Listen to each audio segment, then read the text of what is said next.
Election commission എന്ന് ചെയ്യുന്നത് ഡൽഹിയിലെ നിർവാചന സദനിലുള്ള ഒരു 300 ജീവനക്കാരാണ്.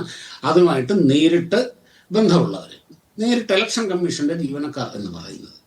ബാക്കി ഈ പറയുന്ന പ്രോസസ്സുകളെല്ലാം നടത്തുന്നത് നമ്മളുടെ ഇടയിൽ നമ്മളുടെ ഒപ്പം നടക്കുന്നവരാണ്. അജിംസെ, ഈ ഇവിടുത്തെ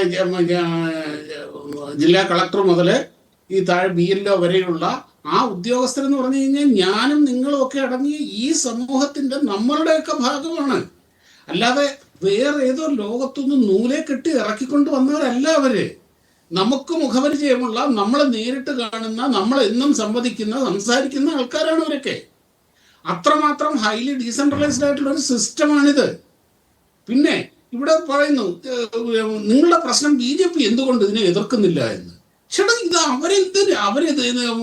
എന്തിനെ അനുകൂലിക്കണോ എന്തിനെ എതിർക്കണോ എന്നൊക്കെ ഉള്ളത് ഓരോ രാഷ്ട്രീയ പാർട്ടിക്ക് ഓരോ അവരവരുടേതായ തീരുമാനങ്ങളില്ലേ. ഇപ്പോഴെന്നല്ല, ഒരു കാലത്തും BJP ഇവിടെ തുടർച്ചയായിട്ട് തോറ്റുകൊണ്ടിരുന്നപ്പോഴുന്ന കാലത്തും ഇവിടുത്തെ ഭരണഘടനാ സ്ഥാപനങ്ങളെയും ഇതുപോലെ ഇലക്ഷൻ കമ്മീഷനെയും ചീഫ് ഇലക്ഷൻ കമ്മീഷണറെയും ഈ രീതിയിൽ അധിക്ഷേപിക്കുക, തെരുവിലേക്ക് വലിച്ചഴയ്ക്കുക, നാണം കെടുത്തുക, ഇങ്ങനെയുള്ള കലാപരിപാടികളൊന്നും BJP ചെയ്തിട്ടില്ല.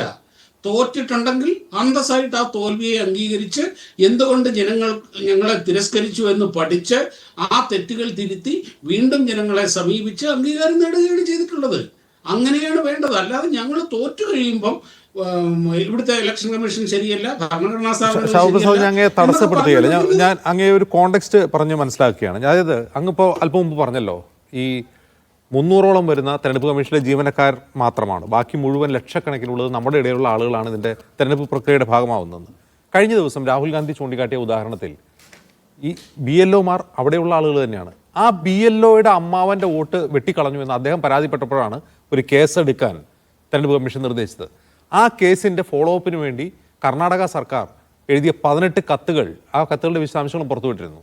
അപ്പോൾ ഈ വോട്ട് വെട്ടുന്നത് നൂലെ കെട്ടിയിറങ്ങിയ ആളുകളല്ല, വേറെ എവിടെയോ ഇരുന്ന് ആളുകൾ വെട്ടിക്കളയുകയാണ്. അതിനുള്ള സംവിധാനമുണ്ട്.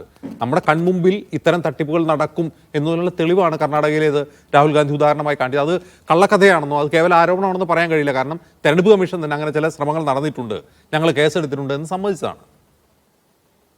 അതെ, ഇവിടെ ഈ നാട്ടിൽ ആ രീതിയിലുള്ള കള്ളത്തരങ്ങളും വെട്ടിപ്പുകളും നടക്കുന്നുണ്ട്, അതിനുള്ള ശ്രമങ്ങൾ നടക്കുന്നുണ്ട്. അങ്ങനെയുള്ള ശ്രമങ്ങൾ കണ്ടു കഴിഞ്ഞാൽ, അത് പിടിക്കപ്പെട്ട് കഴിഞ്ഞു കഴിഞ്ഞാൽ അതിനെ കേസെടുക്കുന്നുണ്ട്. അതല്ലേ പറഞ്ഞത്, അതല്ലേ അതിൻ്റെ കറക്റ്റായിട്ടുള്ള ഒരു പോസിറ്റീവായിട്ടുള്ള കാര്യമല്ലേ പറഞ്ഞത്. പിന്നെ ഇതുമായിട്ട് ബന്ധപ്പെട്ട കാര്യങ്ങൾ 18 കത്തുകൾ എഴുതിയിട്ട് ചോദിച്ചിട്ട് ഇലക്ഷൻ കമ്മീഷൻ മിണ്ടിയില്ല എന്ന് പറഞ്ഞു. എന്താണ് ചോദിച്ചത്? ഇലക്ഷൻ കമ്മീഷൻ നല്ല വ്യക്തമായിട്ട് അവിടുത്തെ ഇലക്ഷൻ കമ്മീഷൻ തന്നെ പറഞ്ഞല്ലോ, അവർ ചോദിച്ച കാര്യങ്ങളെല്ലാം കൊടുത്തിട്ടുണ്ട് എന്ന്. എന്താണ് ഇവർ ചോദിച്ചത്? ഒരു സൈബർ ക്രൈമിന്റെ ഭാഗമായി വേണ്ട എവിഡൻസ് എന്തൊക്കെയാണ്? ഏത് മൊബൈൽ നമ്പർ, IP അഡ്രസ്സ്, കമ്പ്യൂട്ടറെങ്കിൽ കമ്പ്യൂട്ടർ, ലോഗിൻ ചെയ്ത സമയം, ലോഗിൻ ID, ഇങ്ങനെയുള്ള സാധനങ്ങളാണല്ലോ ഒരു സൈബർ ക്രൈമിന്റെ ഭാഗമായിട്ട് വേണ്ടത്. ആ ചോദിച്ചതെല്ലാം കൊടുത്തിട്ടുണ്ട് എന്ന് ഇലക്ഷൻ കമ്മീഷൻ പറയുകയും ചെയ്തല്ലോ. പിന്നെന്താ വേണ്ടത്? അതെല്ലാം ചെയ്തിട്ടുണ്ട്. പിന്നെ ചോദിച്ചതെല്ലാം കൊടുത്തിട്ടും പിന്നെ 18 കത്തുകൾ എഴുതേണ്ടി വന്നതുകൊണ്ടായിരിക്കും കർണാടക FIR ഇട്ടിട്ടുണ്ട്.